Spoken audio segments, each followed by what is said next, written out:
Tema desse DVD, arrebatamento. E vou anunciar aqui os nossos objetivos com esse propósito, a toda a Igreja Sinal com a Fé, que nos acompanha nessa noite.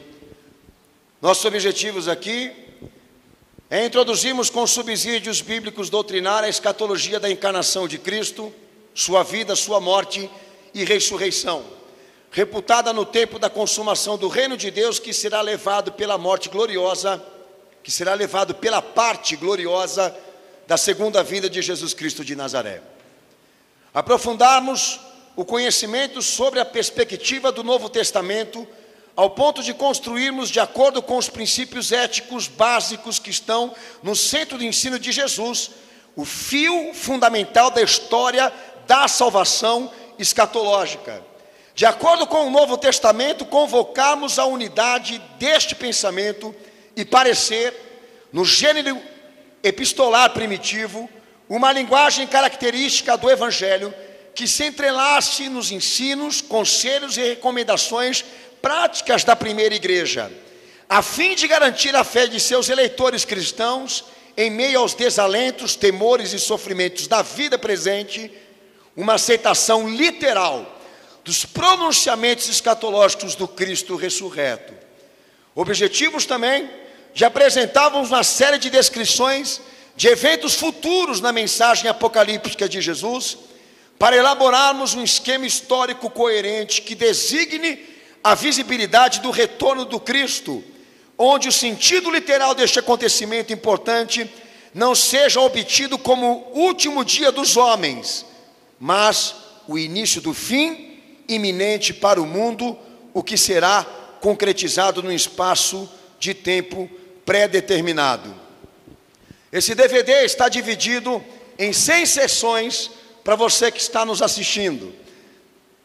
Primeira introdução que eu vou dar a vocês. Primeiro título que vou tratar biblicamente é o arrebatamento e a volta de Cristo no ensino do Evangelho segundo Jesus Cristo. Título 2, eventos que conduzem à segunda vinda anunciada. Título 3, o padrão deste evento. Título 4, a ressurreição dos mortos, também vamos aqui explicar. Título 5, uma noiva fiel para Cristo, também vamos tratar desse assunto. E título 6, falaremos também sobre tribulação, e no final de tudo isso darei as minhas considerações finais. Quero desejar a todos que nos assistem uma ótima palavra ao teu coração, que Jesus realmente te desperte, lhe acorde para os assuntos finais desse evangelho, cujo esta geração já experimenta nesse momento. Deus abençoe a todos nesse DVD, cujo tema é o arrebatamento.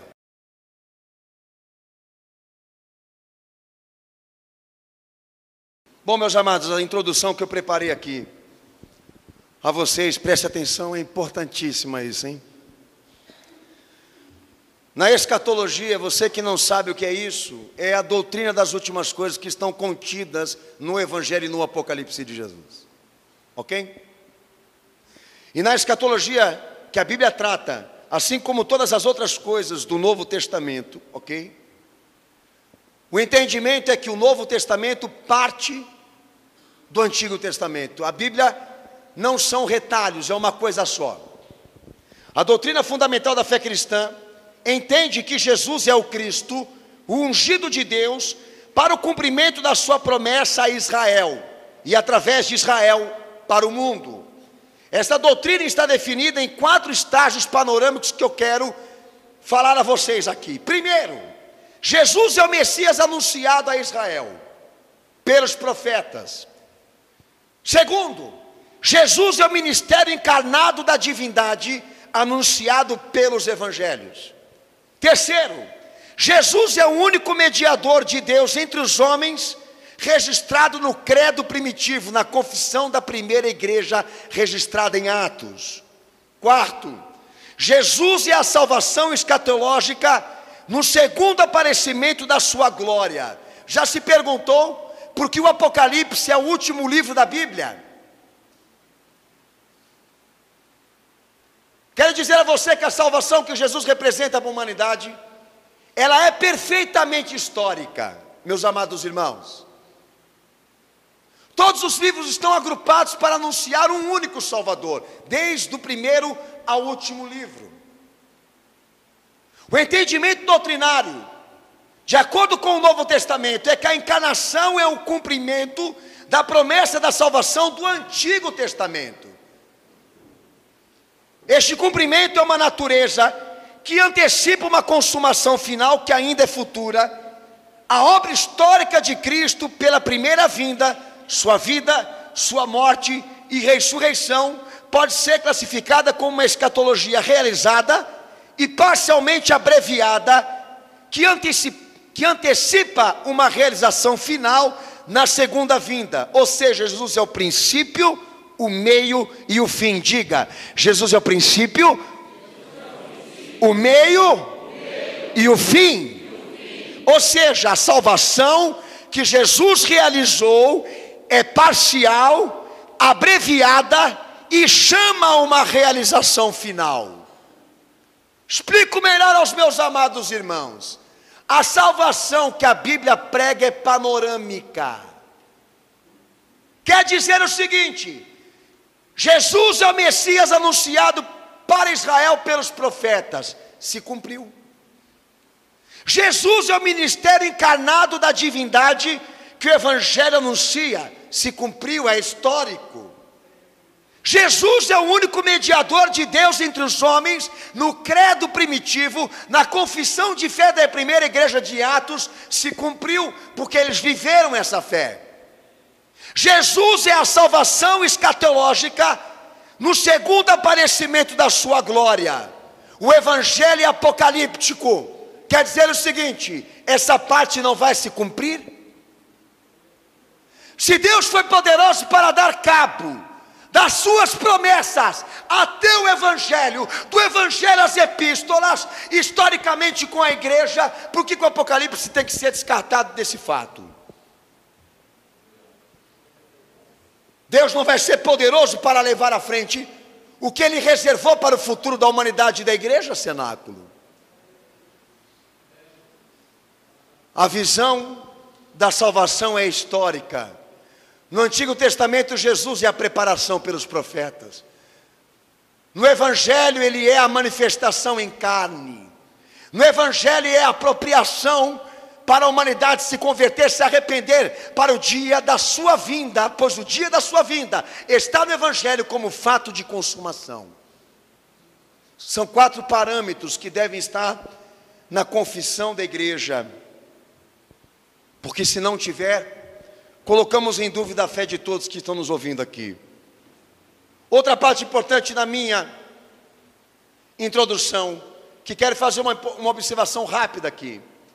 O propósito que eu falei, de que Jesus é o cumprimento de toda a Bíblia Sagrada, é para aniquilar essa cosmovisão que está sendo implementada na teologia atual. Essa visão cosmopolita, sabe o que é isso? É a religião de Moisés, irmãos. Está sendo ressuscitada no meio do cristianismo. Moisés está sendo mais pregado do que o próprio Salvador. Está sendo implementada uma visão de que Deus deve ser adorado, Deus deve ser reconhecido, mas o seu filho está sendo desprezado, ignorado. Estão querendo voltar para a lei, para os profetas, sendo que Jesus é o maior advento de Deus na terra e na humanidade. Se tornamos a salvação de Deus uma vista panorâmica para Jesus, Ele é o princípio, Ele é o meio, Ele é o fim. Ele é o centro da adoração. Todos se submetem a esse nome. E isso tem que ser combatido no nosso meio. Nossa religião não é Moisés. Nossa religião não são os profetas. Nossa religião não são homens. A nossa fé está baseada naquele que Deus fez se encarnar na terra. E para nós Ele é o único que é digno de toda adoração. Pode dar essa salva de palmas para Jesus, como não?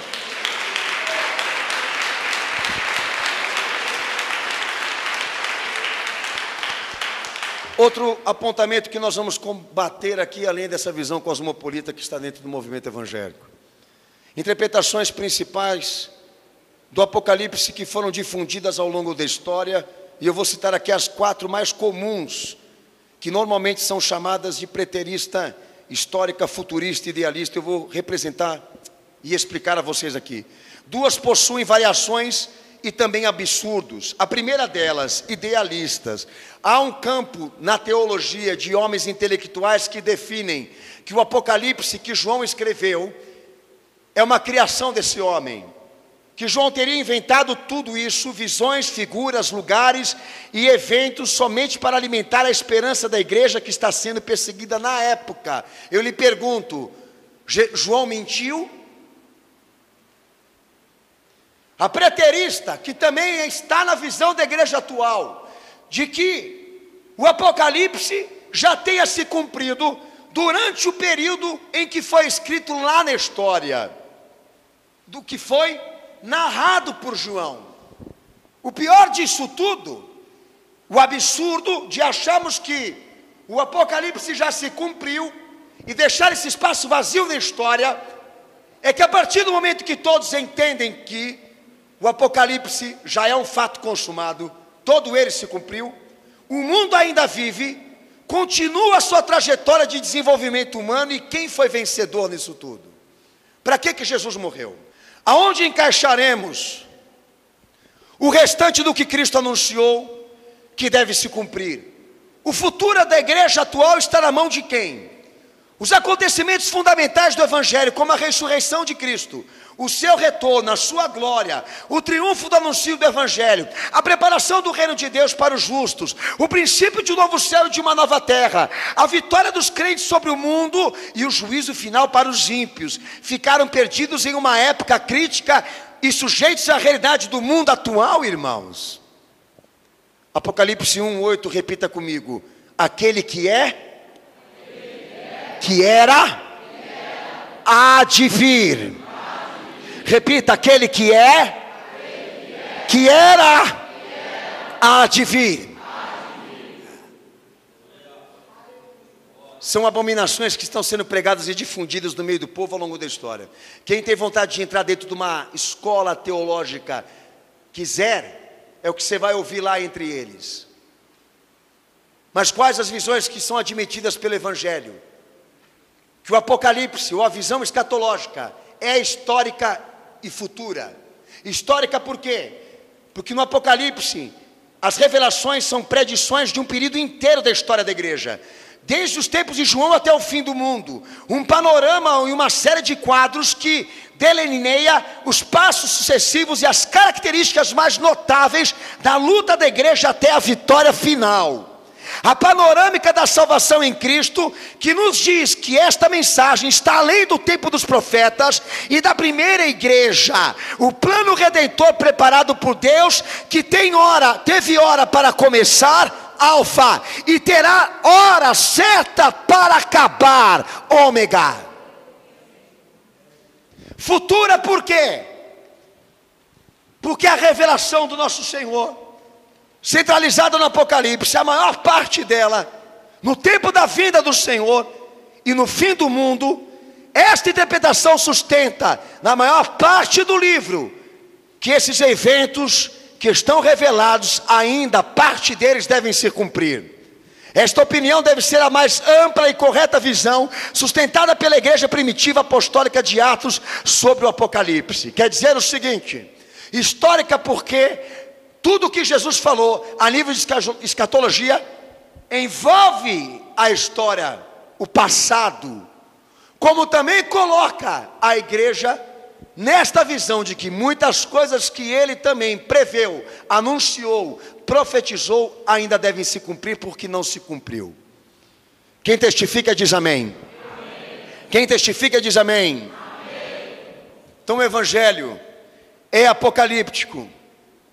O Evangelho é histórico, de um plano realizado, de fatos sucessivos, de fatos abreviados. Eu vou citar aqui aos amados irmãos a ideia de um dos teólogos mais respeitados no movimento evangélico, não sei se é ainda, mas um dos mais respeitados, Ricardo Gondim, que define a volta de Cristo como um acontecimento irrealizável.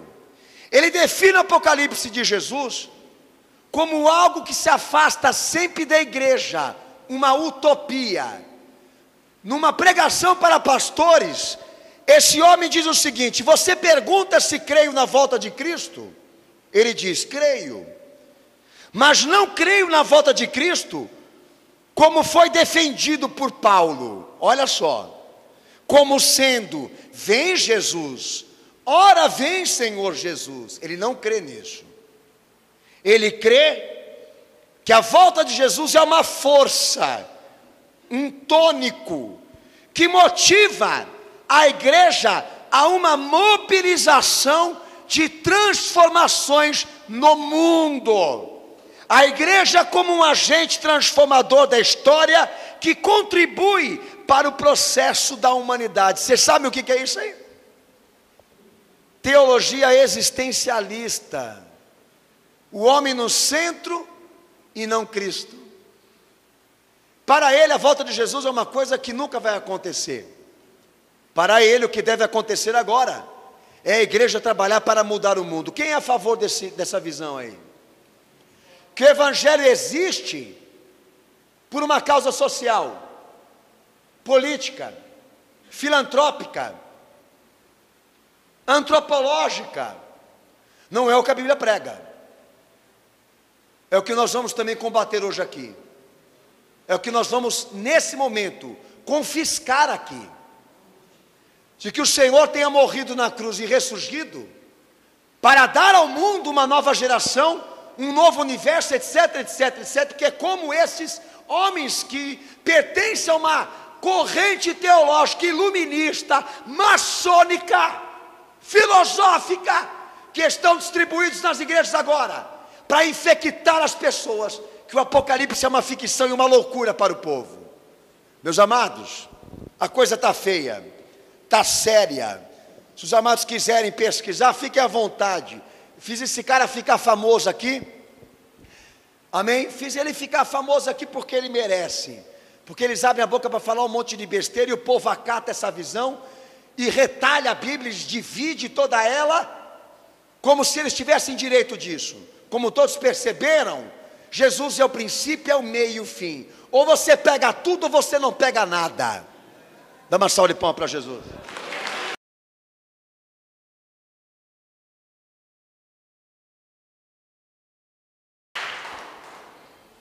Primeira parte desse DVD.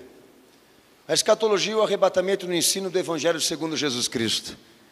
A linguagem escatológica pode ser vista como uma imagem da verdade de seu julgamento presente e contínuo da raça humana, e não somente uma descrição de eventos futuros.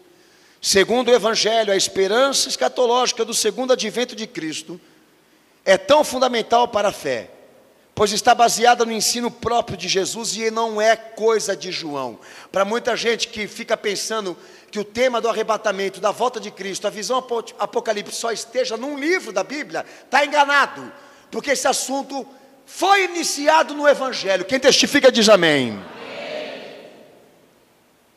A linguagem escatológica no ensino de Jesus, no Evangelho que ele pregou. O Filho do Homem vindo sobre as nuvens com poder e glória. Lucas 21, verso 27 ao 37. Mateus 16, 27. Mateus 24, 34. O que eles vão fazer com esse anúncio aí? Jesus, no ofício de juiz, pela parábola das 10 virgens, Mateus 25, do verso 1 ao verso 13, ele trata a perplexidade da insensatez daqueles que estão na fé, com este tema que eu estou tratando aqui. Por que eles não falam?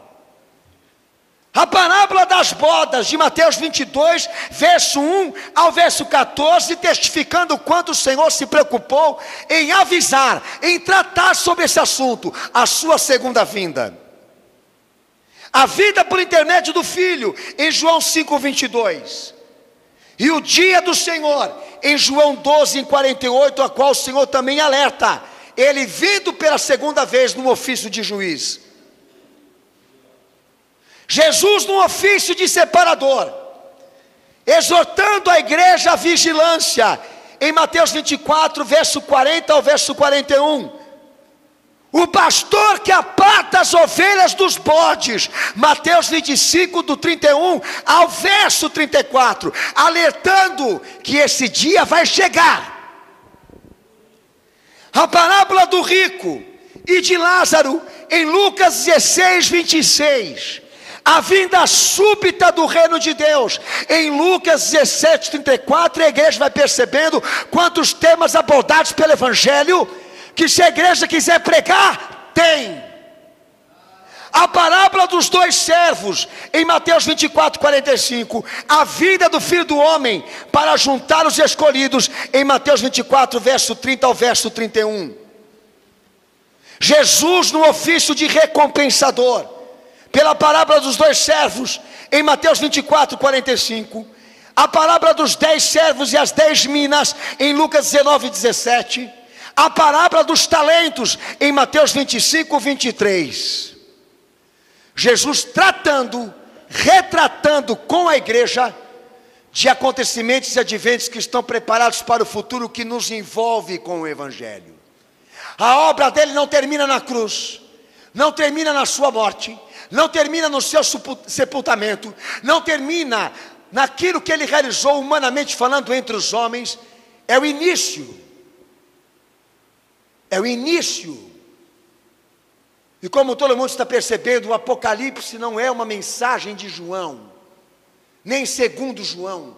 É um tema abordado por Cristo no Evangelho, ou seja, é fato fundamental de fé para quem quer se salvar. Daí ele diz o seguinte: mas como é que foi na experiência da igreja? Se Jesus trouxe à tona o tema histórico e futuro da salvação, como é que a igreja se comportou diante disso? O sentimento da esperança de um reino vindouro, próximo, a prova da ressurreição do corpo de Jesus e o retorno de sua glória, é um clima das cartas canônicas escritas pelos apóstolos. Esta expressão, o dia do Senhor, é um termo de referência na mensagem dirigida para as igrejas concretas do movimento primitivo, de alcance geral, uso da expressão anunciada na tradição apostólica como acontecimento fundamental da fé, do anúncio do Evangelho, da presença do reino de Deus no homem fiel. 1 Coríntios 15, verso 14 ao verso 17, que nós vamos falar lá na frente. Termos compreensivos que designam esses acontecimentos, o lugar da consumação, de diferentes formas tratada por eles dentro da igreja. Mensagem na igreja, que o movimento apostólico trouxe à tona a pedido do seu Senhor, e que esta daí oculta. O dia do Senhor, Atos 2:20, 1 Tessalonicenses 5, verso 5, 2 Pedro 3, versículo 10. Expressão utilizada na educação na igreja. O dia de Deus, 2 Pedro 3,12.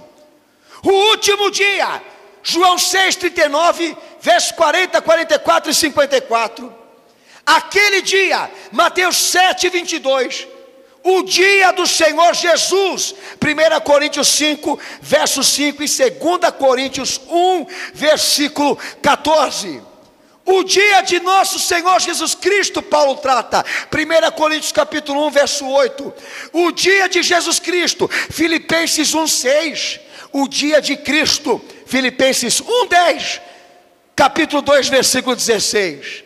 A volta de Cristo pode ser aproximadamente chamada de segunda vinda, Hebreus 9, 28. Representada por diversos vocábulos importantes na igreja primitiva. Parousia, que significa presença e chegada, como segue 1 Coríntios 16, 17 e 2 Coríntios 7, 7, que era empregado no grego helenístico para designar a visita de um governante, usada pelos apóstolos. A terceira palavra, epifaneia, aparecimento, quer dizer aparecimento, designa a visibilidade de seu retorno, como segue 2 Tessalonicenses 2,8, 1 Timóteo 6,14, 2 Timóteo 4, verso 1 ao verso 8, Tito 2,13. Dessa maneira, a segunda vinda de Cristo é inseparável de sua ascensão, obra, presença celestial, pois desvenda a sua soberania sobre o mundo. Quero fazer uma observação com você aqui. Nós não temos um evangelho anunciado entre conchavos ou cenáculo da fé. O evangelho que o Senhor anunciou e que a igreja também expandiu, a linguagem, a tradição, todas são escatológicas, apocalípticas, para você poder entender. O anúncio dos acontecimentos estavam lá, dos eventos, a visibilidade desse retorno, são bênçãos que para eles a igreja deveria conferir e viver. O evangelho apocalíptico não é alucinação, como também não é opção, pois é fundamental para você se salvar. Isso que eu estou falando aqui é obrigação e dever de toda igreja, e põe em dúvida o espírito que está nela, e o que ela prega se ela não tratar. Quem pensa que a visão apocalíptica é coisa de um livro só, erra porque não lê a Bíblia. E pastor e igreja que não prega, que não ensina, que isso é um fato, é só assistir a televisão. Eles fazem isso por quê? Porque estão mal informados, irmãos. Já escutei de pastor que o Apocalipse esvazia a igreja, que quem prega o Apocalipse não traz público. Já cansei de ouvir irmãos, membros, entenda como você quiser, saindo do culto quando a gente prega sobre isso, resistindo, fazendo frente, beiço, como se nós quiséssemos estar aqui enfiando goela abaixo do povo, uma coisa que nós queremos. Eu digo nós, referente a mim inclusive. O pastor lá prega sobre o Apocalipse. Nossa, ele é doente, é maluco, saiu do manicômio, está doidinho, está lelé. É esse conceito que você tem? A linguagem e a tradição da escatologia está na boca do teu Senhor. E o apelo que eu faço aqui é que você tome vergonha na tua cara e assuma esta fé que obriga o homem a estender o seu queixo para cima e a levar a sério os eventos que estão tomando lugar, se aprofundar nesse tema, se enraizar no que diz a respeito das coisas que vão acontecer, porque isso é importante para você se salvar. Obrigue eles a pregar, exija deles essa parte que eles estão ocultando da obra da salvação que Jesus representou. Brigue, faça alguma coisa, reaja. Esse é o apelo que eu faço com vocês aqui, em nome de Jesus. Pode dar uma salva de palmas para o Senhor.